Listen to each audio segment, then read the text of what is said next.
good, YouTube? Well, Humboy back at you guys again with another video. This time we're talking about Warren Sapp, who on his podcast called Cam Newton a glorified running back. I was just watching the video and Cam Newton got him on his show. Was it 4th and 1, and confronted the former Super Bowl winning D tackle. And he made interesting comments in terms of trying to provide context as to why he said what he said. Then they went into the segment about Cam Newton's his opinion on the game managers of the league today. Tua, Jalen, Dak, Brock Purdy. Yeah, that was it. Tua, Dak, Brock Purdy, and Jalen Hurts. Now, as I said in my other video, to be fair, I truly believe that Jalen Hurts is a game manager because his skill set is limited, very limited. Now, Tua and Brock Purdy are similar but different because Tua has elite anticipatory skills and his accuracy is off the charts. So I don't view him as a game manager because anybody within that offense of the Dolphins, you cannot be an off-rhythm quarterback and expect that offense to excel. No, that's not how that works. So to plug Patrick Mahomes in Dolphins offense is not going to work because he's going to scramble around long enough to try to get somebody else quote-unquote open, and he'll get his head smashed in because the line is not going to hold up that long. This ain't Kansas City, this ain't Buffalo, this ain't those type of offensive lines. So for Mahomes to quote-unquote extend plays and run around and this, that, and the third, he wouldn't be successful in Miami. Neither would Jordan Love, neither would Justin Herbert, neither would Joe Burrow.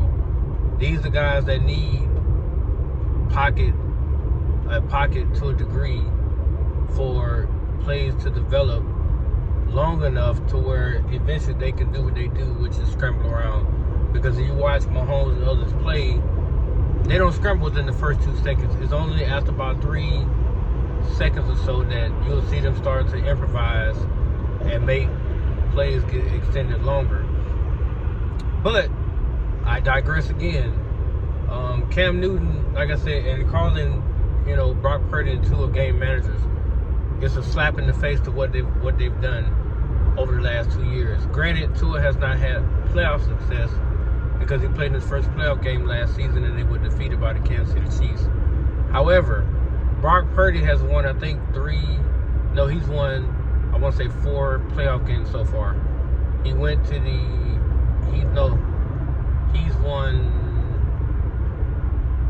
won 5 playoff games because San Francisco going to have a bye week the last playoff. So he won 3 on his way to the Super Bowl last year. Year before last, he won, I think it was 2 more to get to the NFC Championship game, in which he got injured against the Eagles. So he's won 5 playoff games. Now, to call the kid a game manager is totally unfair because Brock Purdy was a much better fit than Jimmy Garoppolo. Brock Purdy gave him an edge. The only problem I had with Brock Purdy in the Super Bowl was that he seized up at the wrong moment. You had Mahomes on the ropes. He was down by 10 going into the second half. Why you couldn't close the deals is beyond me.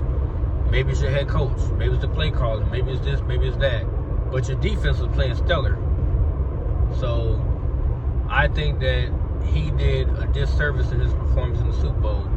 But that doesn't make him a game manager. Now, Dak Prescott and Jalen Hurts, I feel like they have limited games in terms of what they can do. I think that they don't have elite traits. I also think that both of them predicate most of their production off of a stallion-like running game, meaning that the rushing attack opens up their ability to pass the ball. Because you just seen what Philadelphia did. They just got Dotson. You got a 3-headed monster of a receiving core. Now you got A.J. Brown, Devontae Smith, and Joshua Dotson. For your Philadelphia Eagles. And you have Saquon Barkley. And you got Dallas Goedert. So Jalen Hurts now, all he has to do is not screw up. Is he not a game manager, Cam? You can say what you want to say about Tua, but hell, Tua has literally maximized these guys' production. Look at Tyreek Hill. And Tua admitted last season, we were trying to get him 2,000 yards. Yes, we were. Which is why he was getting force-fed so much. But this year, the offense should look completely different because everybody knows the last 2 years have been all about Tyreek, especially last season. That narrative's about to change, which is why I'm glad to see that Tua is mature enough to understand, okay, as much as a player wants to do this, it's now about the team's success. Granted, they did give him Jonnu Smith. He had Jalen Waddle. OBJ is not going to be playing right now, so people should stop using that excuse. Eric Uzukama should be the starting third string running back now. Wide receiver, sorry. He's earned that spot now. I want to see him perform tonight, but I think he's earned that. He's earned the opportunity to start because Craycraft is hurt, and Barrios, I don't think he's a reliable number 3. But what Tua Tagovailoa does to the game is he impacts the secondary and he impacts the overall coverage of a defense. You may start pre-snap in one defensive coverage and switch to another, but he already knows exactly what you're about to do, which makes your defense vulnerable. It also makes your play calling very hard to confuse him. The only player that had success with that or team was Kansas City, but that was in the cold element, and he has to rise above that. However, he's not going to be playing many cold weather games, so to make that wild assumption is retarded, which is why I wish the fan base would stop saying that, because all you're basing it on is what happened in the past and the Kansas City playoff game. Nobody will succeed very much in negative 20-degree weather. I don't give a damn who you got as your quarterback. That ball is hard as a brick. It would take an act of God to get your brain to shut off long enough to allow your fingers to catch that ball. And we're talking about the ball hitting you at 20 miles an hour. Not to mention a fat or a tight window throw that's going to hit your fingers and you're going to hear your bones crack when that mother hit your... That's all you're going to hear. So, it makes no sense to make statements like that. You could say, okay, well, Tua's not on the level of a Joe Burrow or a Josh Allen. Okay, I can respect that. I have no problem with admitting that part. However, I do think he's riding there. I do think he's closing in on them. I think this season, if Tua puts up reasonable numbers, which I'm talking about, he had 4,600, so we're talking about the same production or better, he's going to be knocking at the door of Josh Allen, Joe Burrow, Justin Herbert. He's going to be knocking at the door. And if he can get to the Super Bowl and win it, he's going to separate himself from that class, and he will be right in line behind Mahomes. Will he not? Would Cam Newton have to not come back and recheck recant his statement about Tua?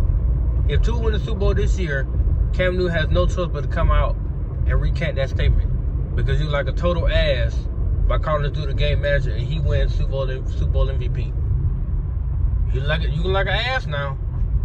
So don't make yourself look stupid behind a comment that you're trying to put out there. Which is why I applaud Warren Sapp for what he said.